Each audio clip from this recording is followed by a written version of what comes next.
Hello and welcome to the Bite-Sized Gospel with Aneel Aranha. Today we will reflect on Matthew 5:31 to 32. Listen. Jesus said, "It has been said, anyone who divorces his wife must give her a certificate of divorce. But I tell you that anyone who divorces his wife except for sexual immorality makes her the victim of adultery, and anyone who marries a divorced woman commits adultery."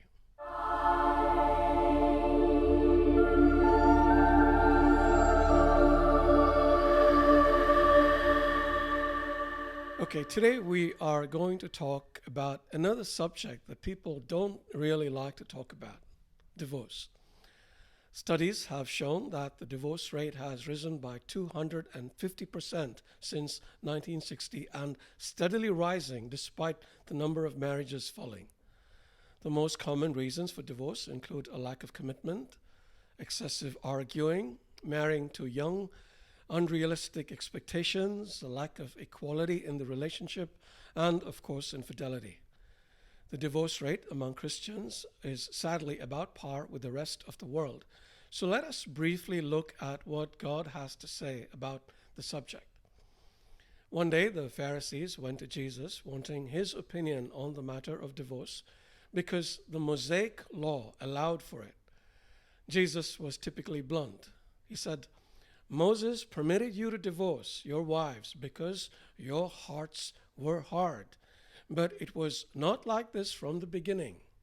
God has never approved of divorce, but he recognized it happens. So he gave instructions to regulate it, mostly to protect the woman. She needed to be given a certificate of divorce. And this certificate had to do three things. One, state the reasons for the divorce. Two, ensure the woman was provided for financially. And three, allow her the freedom to remarry if she chose." In today's passage, Jesus speaks about this certificate, but he does one of his "you have heard it said, but I tell you" statements, going straight to the heart of the matter and declaring his final word on the subject. And it isn't a pleasant final word.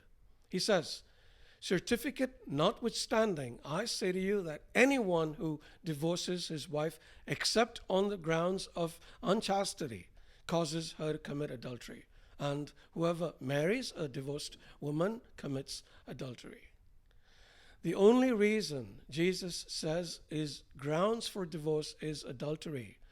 However, divorce is not demanded after adultery, it is only permitted.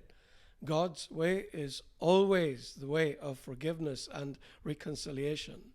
So why aren't other reasons valid? It would help us to understand marriage from God's perspective. Jesus said, and I paraphrase, "Don't you know that at the beginning God made man and woman and said, for this reason a man will leave his father and mother and be united to his wife. The two will become one flesh, so they are no longer two but one. Therefore, what God has joined together, let no one separate." Having a Christian marriage means very little if both partners don't believe that God is joining them together as one flesh, which essentially means he's making two people one. If we understand, accept, and practice this truth, the other factors listed, the reasons for divorce, cease to matter. In fact, they may cease to exist altogether. For a deeper understanding of this, please read Paul's first letter to the Corinthians, chapter 7. Yeah, it really is illuminating. May the Spirit be with you.